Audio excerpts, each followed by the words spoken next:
Say that. Yeah, wait, yeah, I'll put that at the beginning. Say that. Say that.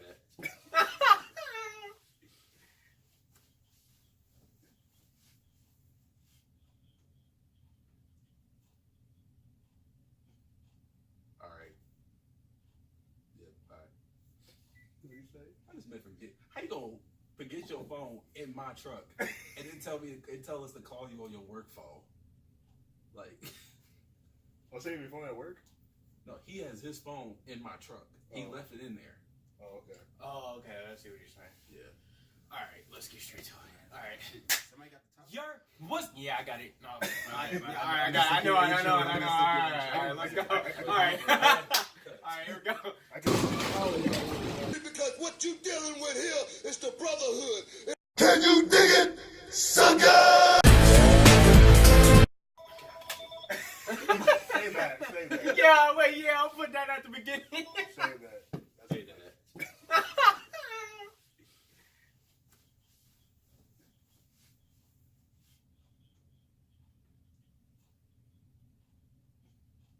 All right. Yeah, bye. What do you say? I just meant forget. How you gonna forget your phone in my truck and then tell us to call you on your work phone? Like, I'll save your phone at work. no, he has his phone in my truck. He left it in there. Oh, okay. Oh, okay, I see what you're saying. Yeah. All right, let's get straight to it. All right. Somebody got the top. What's? Yeah, I got it. No, all right, I got it. I know. All right, let's go. All right. All right, here we go. I Take can. three. What's going on, YouTube? It's your boy RC3E and T, and I'm back with the good brothers. You know what I'm saying? In the building on the deadlocks. You know what I'm We saying? back. We back, and we gonna be back for the Royal Rumble, man. Don't forget about it. We really gonna be back. We missed TLC, but we gonna be back for the Royal Rumble. So y'all tune in for that video. Hit the subscribe button so you don't forget about it. So today we having. It's not really an open wrestling discussion because we already got the topics we want to talk about. It's more of a wrestling discussion. So before this video starts, leave a like and subscribe on the video. And now we finna get straight to it. First topic at hand is, was AJ Styles the superstar, the best wrestler for that matter of the year? Are you gonna say in terms of WWE or just all around, all pro wrestling? In WWE. WWE? Yeah. I say he was. He was. In my opinion, he was. Was it just because he held the championship for 365 days plus? Well, if you look at his body of work, he has so many great matches. I mean, he just recently had a great match with Dan Bryan at TLC. That match was amazing. That's one of probably the best match. I think the best he's had probably this year. Other than his matches with Samoa Joe were really good. You know, I mean, everything AJ Styles has done this year has been utterly, well, no pun intended, phenomenal. I mean, AJ is just, you know, like, I think you hit the nail on the head. AJ is like, most people when they got names, like, it's usually just like a catchy ass nickname or something like that. But when AJ says that he's phenomenal, he really is phenomenal. Like, so I think that a close second for like best wrestler in the company for 2018 probably would have been Seth Rollins. I feel like you could kind of bounce back and forth between the two because I feel like Seth Rollins put on classic after classic after classic. Even on the Miz match was great. Even with Raw being like a complete dumpster fire in 2018, like Seth Rollins was like the only person that actually made the show watchable. So I feel like if we needed to discuss it, like those are the only two people that could potentially be in that discussion in terms of best wrestler. But I feel like just in wrestling completely, I feel like AJ Styles at his age right now is the best wrestler in the world. Obviously, some people might disagree with that. A lot of people might say Omega is. A lot of people might say Okada is. A lot of people may say shit. A lot of people might even say Cody is. And they have some good points with that. But I feel like the year 2018 was definitely like it was one of those years where AJ Styles shined the brightest, and I feel like he was definitely the best in the company, if not the best in the world. Well, y'all already said it. Y'all said enough. But he proved that SmackDown is the house that AJ Styles built. All right. The second topic at hand is Drew McIntyre potentially winning the Royal Rumble. I'm gonna go last on this because I got a lot to say. In my opinion, it's 50-50. It's a toss-up between him and Seth Rollins. If you watch Monday Night Raw, you can see that WWE is kind of laying the foundation of Seth Rollins winning the Royal Rumble because he did say he is going to burn the Beast down if he gets his hands on the Beast incarnate. So that kind of makes me think that Seth is going to win. But the way Drew McIntyre has been positioned over the last couple of months, almost pretty much the whole 2018, it makes me think that he is set and ready to become the next Universal Champion and Royal Rumble winner. You know, this year's Royal Rumble is actually one of those probably the most unpredictable like Royal Rumble I think we've had in a long time because with Roman being out, we have no idea who really is going to win the Royal Rumble. There are a lot of guys that could really win it this year. Drew McIntyre is one of those guys. So is Seth Rollins, but so is Finn Balor. If you look at him, right, he's slowly getting pushed. He's slowly getting a little pushback. Dark Horse, maybe even The Miz, possibly, but they're doing something with him and Shane. Like there's so many guys that could potentially win it, but Drew McIntyre is one of the favorites to win it. But I think it really depends on if how the Brock Lesnar strong match will play out. I think that'll really give us a hint of who's gonna be the winner of the Royal Rumble. But I think Drew McIntyre is a top favorite. But Definitely top 2. I wouldn't put it past Seth or Finn Balor. Facts. Well, my opinion, but I think to the Seth Rollins, probably like the tease of him winning the Rumble.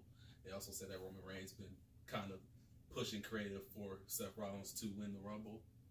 But I wouldn't mind if he did win, but I prefer Drew McIntyre to win the Rumble and then face Braun or Brock, whoever, at WrestleMania.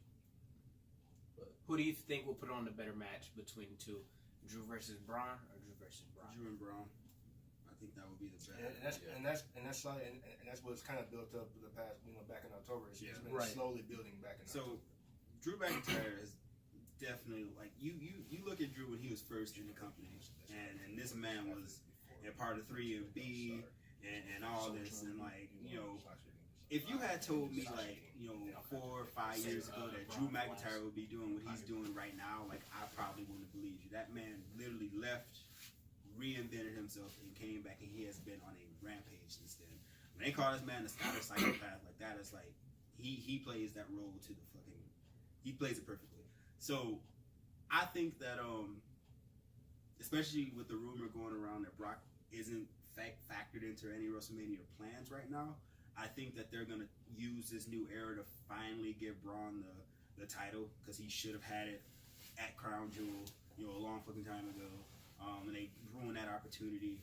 And Vince obviously panicked after Roman, was diagnosed with leukemia again, and put it back on Lesnar. But I feel like Braun and McIntyre is definitely one of those feuds that can actually put on, and it's a fresh main event too. You look at the main event the last few years, the main people we've seen in the main event are Roman and Brock. Those are the only 2 people you've seen in the main event for the last 5 WrestleManias. So the reason I don't feel like Seth is gonna win it is because he's still clearly wrapped up in this feud with Dean Ambrose. And I don't see Dean relinquishing the IC title anytime soon. And I feel like they can actually I feel like that's a marquee match that they can actually add on a good stipulation to at WrestleMania for the IC title. And those two can actually put on a clinic. We can see something like we saw with Shawn Michaels and Razor Ramon at WrestleMania 10. We can see, they can put on a classic like that on a stage like that. I feel like now is the time to give Braun his opportunity with the Universal title, and then finally let Drew get his moment at WrestleMania, and finally let him be Universal Champion. So as far as I'm sitting, Drew's definitely the favorite to win it. I would honestly be surprised if McIntyre didn't win the Royal Rumble. But like y'all said, it could easily be a dark horse like Balor and he can go and face Daniel Bryan for the WWE title. So the good thing about this dip that you can pick any champion is that we can see a combination of anything. For all we know, Styles could win the title back at the Royal Rumble, and Rollins could win the Royal Rumble and face AJ Styles at WrestleMania. So obviously all the rumors and stuff that we see and things that we think might happen, they could completely swerve us.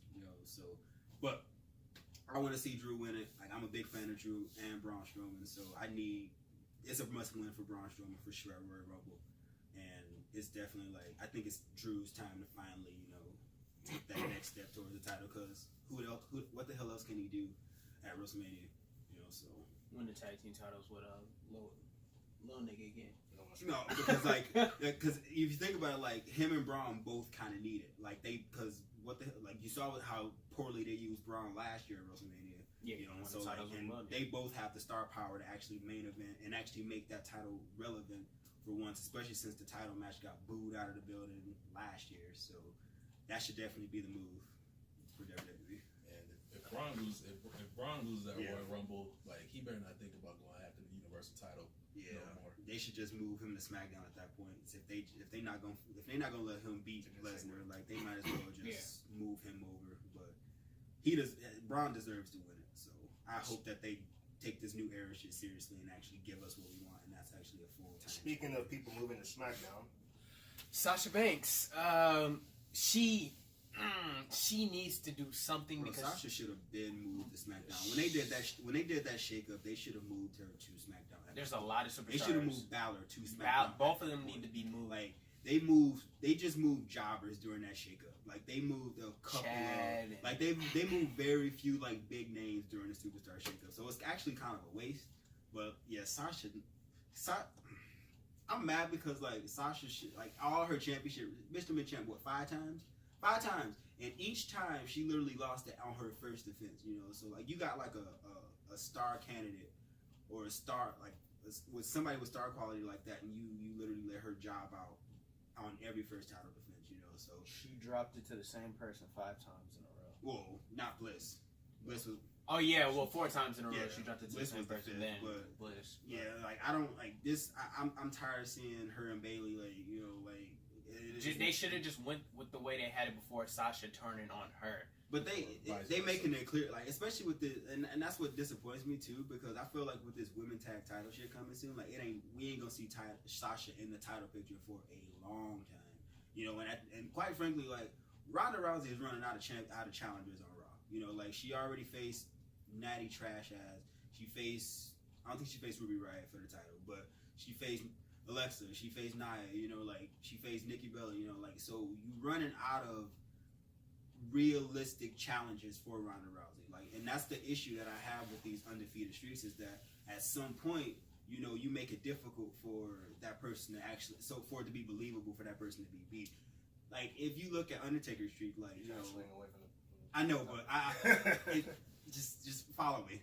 It's important. If you look at Undertaker's streak, like as it went on, like it became more and more believable that Undertaker could lose. You know, like they kept putting him up against challengers and people that it will be like they put him against people that it was credible for him to lose to. People like Batista, people like Edge, people like Triple H, like Shawn Michaels. Like these were people that could believably beat the Undertaker at WrestleMania.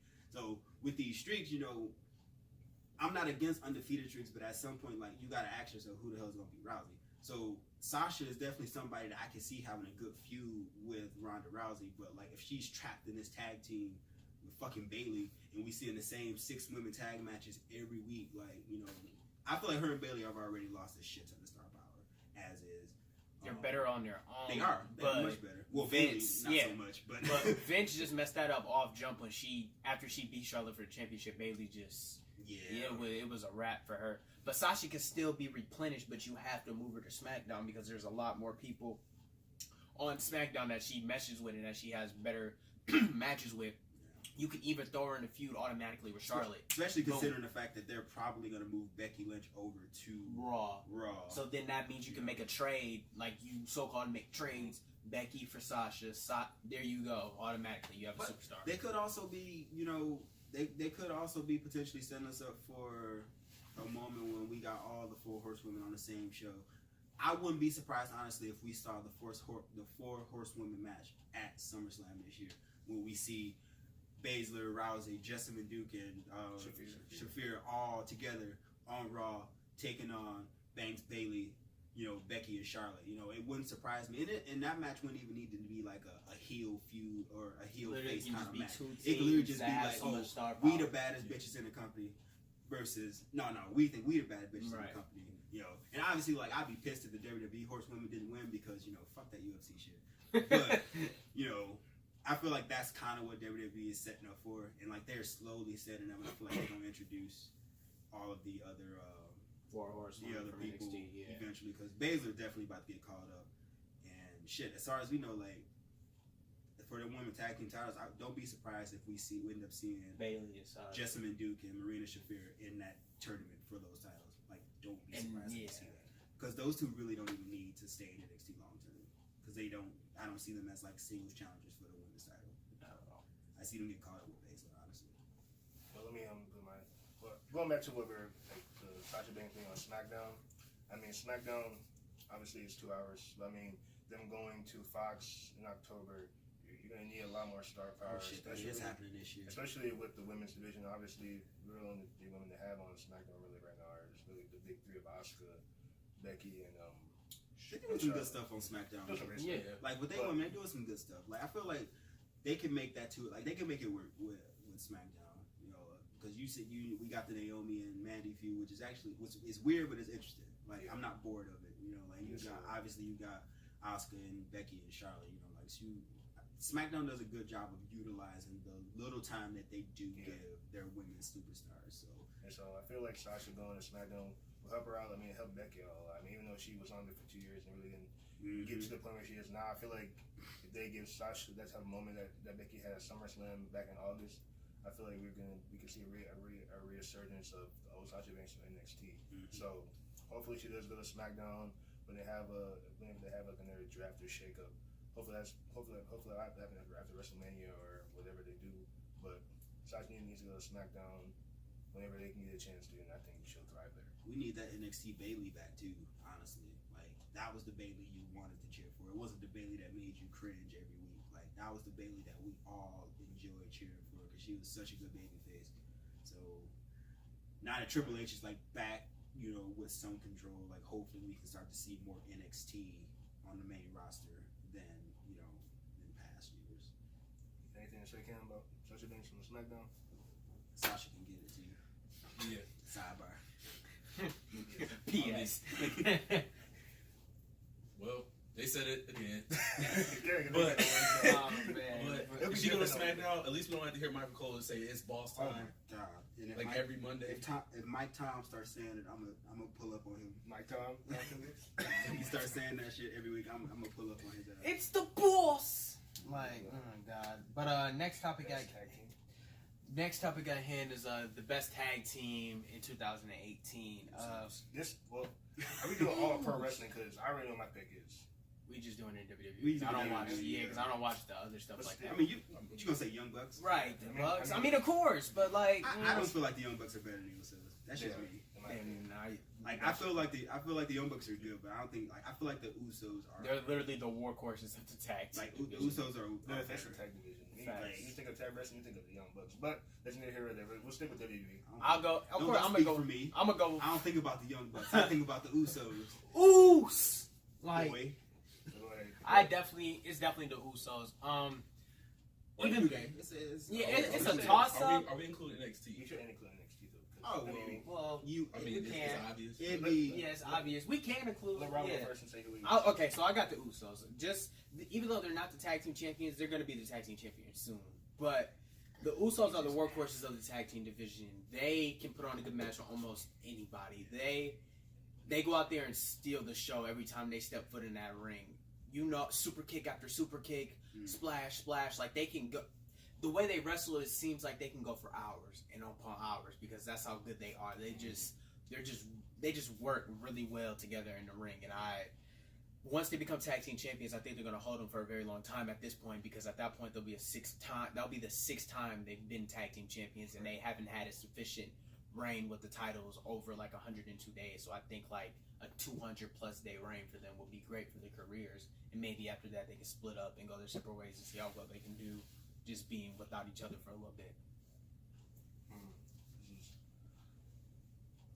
So, as I include NXT, I guess I would include the Undisputed Era. I would include Yeah, Roderick they're a Strong. tag team, I would say Roderick Strong and Kyle O'Reilly. Those, if you talk about match of the year candidates, they've had so many match of the year candidates with the likes of Danny Burch and Oni Lorcan with freaking Mustache Mountain. Like, we were there watching those matches. Like, that Danny Burch and Wayne Oakland match, that was probably the best match That was of this year. That was the most like hard hitting match. That match was amazing. That was a sleeper that we didn't expect to be as good Like as it was. So that many was needs. so good match. And I mean, yes, I think they're the best tag team of this year, but the Usos are up there.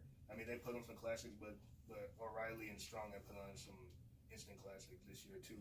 Like every tag match they've had has been like I'm gonna do the Dave Meltzer thing, 5 stars or broke the scale. I think we all are, but You always say something stupid. Undisputed Era. O'Reilly and Strong put on so many great matches. Their chemistry together is amazing. O'Reilly can sell his ass up. Roderick Strong is probably one of the hardest hitters in the WWE. So I'm gonna give it to Undisputed Era as the best tag team this year. Usos is a close second. What they said, but I can just say like people that don't like really like see that, but Roderick Strong is low key strong as hell. Yeah, Roderick is strong as fuck. Stronger than he should be for his side. Facts. But clearly, all I'm gonna say is that Undisputed Era is basically carrying NXT. Usos is carrying SmackDown. Like, there's no questions on who's the best tag team right now. Interesting to note that Raw has like no good tag teams. Yeah. Yeah, at all. I feel like you can't like have a best tag team discussion without including the New Day. Like, yeah, like they're a comedy act, you know, but like when it comes like in the ring, like no matter which combo we get, whether it's Big E and Kofi or Big E and Xavier or Xavier and and Kofi, like no matter which combo we get, like the New Day is like it's one of those weird hybrid teams where they can also put on a really good match, a really good high profile match with just about anybody, you know. So I like the Usos are definitely the face of like, you know, the tag division in the company, but I feel like we can go back and forth about who the best tag team is in terms of the main roster and it would definitely have to be a toss up between the New Day and the Usos. But in terms of, I feel like I would have to agree that Strong and O'Reilly were probably the best tag team of the year, like company wide, just because of how many classics they put on. Kyle O'Reilly put on a good ass match with Hanson from the War Raiders on an NXT tape, and like that, like I was shook watching that match because of just how good it was, you know. So we definitely got a really good team in the Undisputed Era, who I would one day like to see them go against a team like the Usos or the New Day, and I feel like that'd be a badass match. So I gotta agree that UE took the mantle as best tag team company wide, but main roster wise, it's between the New Day and the Usos. I can't pick